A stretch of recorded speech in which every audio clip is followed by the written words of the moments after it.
Assalamualaikum warahmatullahi wabarakatuh.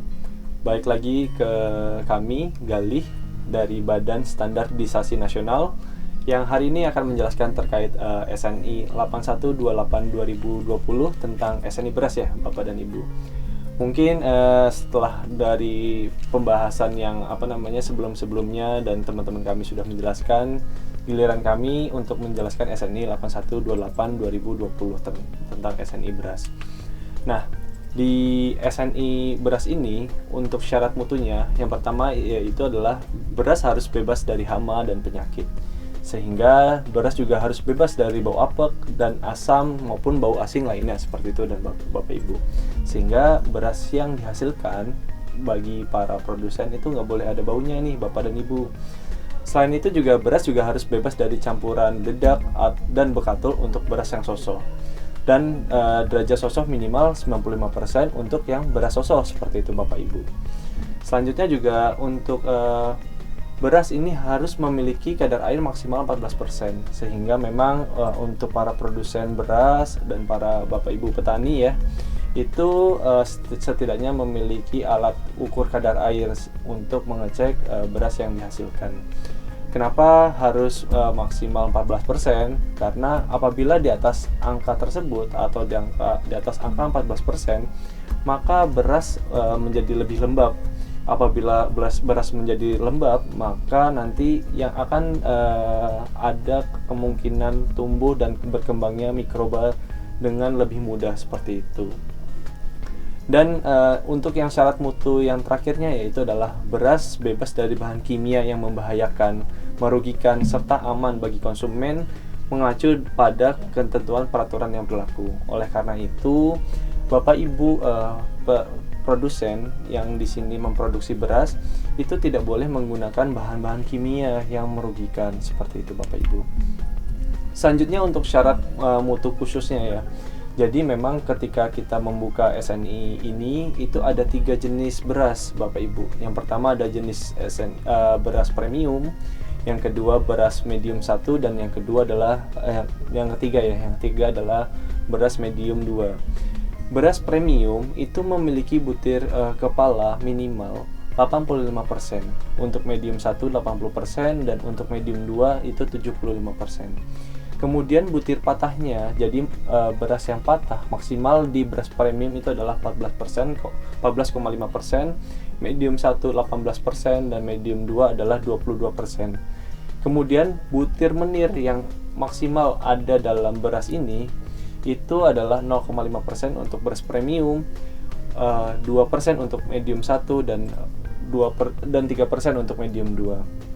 Selanjutnya untuk butir merah atau butir putih maupun butir hitam itu untuk premium juga sama 0,5%, kemudian medium 1 2%, dan medium 2 adalah 3%.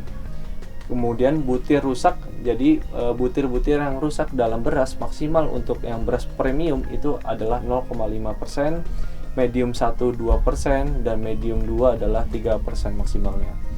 Kemudian untuk butir kapur ini untuk beras premium sama juga masih 0,5%, untuk medium 1 2%, dan medium 2 itu adalah 3% nih Bapak dan Ibu sekalian.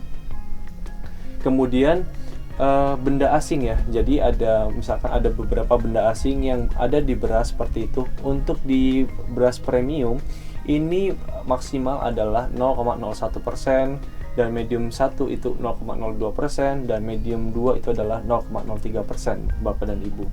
Dan terakhir adalah untuk butir gabahnya ya Bapak Ibu.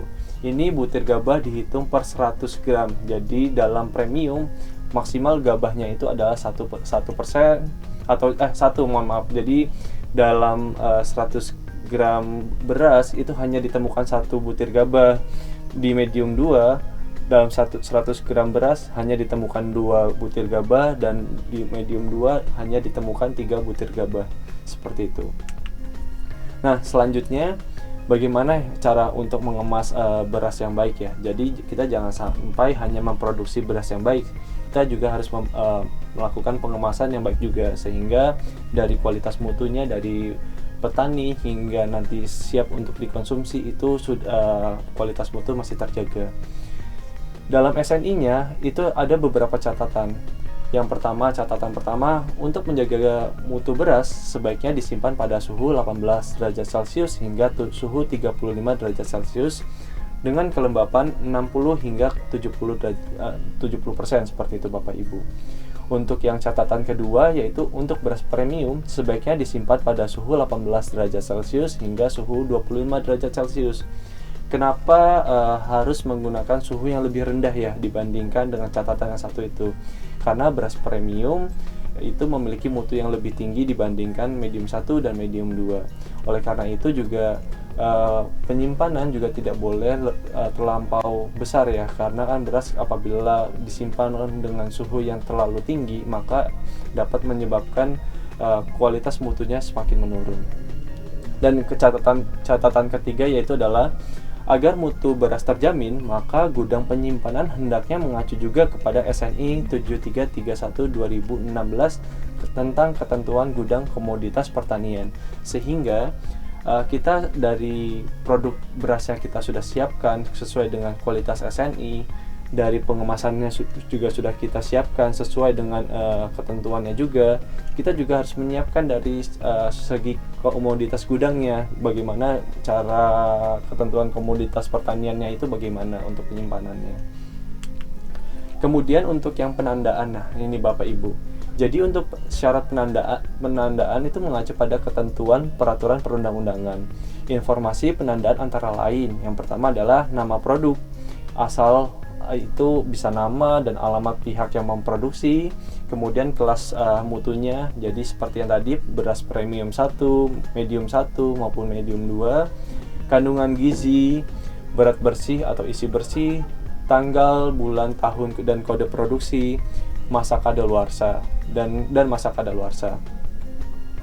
Untuk catatan 1 ya, selain penandaan tersebut di atas, dapat juga ditambahkan nama varietas dan komposisi varietas apabila ada. Jadi contohnya misalkan beras pandan wangi, katakanlah seperti itu, 100% pandan wangi. Atau misalkan dicampur ya, misalkan beras pandan wanginya 60% dicampur katakanlah dengan rojo lele dan lain-lain, itu juga boleh. Karena apabila ada varietas tersebut, sehingga kita bisa menginfokan kepada masyarakat bagaimana pencampurannya dan lain-lain. Dan catatan kedua yaitu adalah penandaan ini bagian dari pelabelan. Label adalah sejumlah keterangan pada kemasan produk sehingga dapat mempermudah para konsumen ketika ingin mengkonsumsi produk yang kita hasilkan. Ini selanjutnya lampiran A ya, yaitu alur proses produksi gabah menjadi beras. Yaitu pertama memang ketika ingin menghasilkan beras, dari proses gabah itu dilakukan proses pembersihan Bapak dan Ibu. Pertama dilakukan proses pembersihan, kemudian setelah dibersihkan dilakukan pengeringan. Nah, pengeringan ini harus kita keringkan hingga kadar air minimal 14% ya. Setelah dilakukan pengeringan, dilakukan proses penggilingan seperti itu Bapak dan Ibu. Setelah digiling, dilakukan proses pemolesan dan dilakukan proses grading. Nah, grading ini itu untuk yang tadi untuk memisahkan mutu premium dengan mutu medium 1 dan mutu medium 2. Kemudian setelah dilakukan grading, dilakukan juga deteksi kerikil. Apakah ada benda-benda asing kerikil yang ada di beras tersebut. Dan kemudian juga dilakukan deteksi logam apabila ada logam yang tercampur pada beras yang dihasilkan. Kemudian juga dilakukan proses pemisahan warna beras. Nah, ini itu untuk menentukan warnanya, apakah warnanya putih, apakah sedikit kekuningan, dan lain-lain. Dan yang langkah selanjutnya adalah menghasilkan beras premium atau beras yang medium itu. Jadi setelah dihasilkan di grading dan dilakukan proses yang lain, maka akan terbentuk ya beras itu beras premium maupun itu beras medium. Nah, berikut yang bisa kami sampaikan pada presentasi atau pada video hari ini. Sekian dari kami. Wassalamualaikum warahmatullahi wabarakatuh.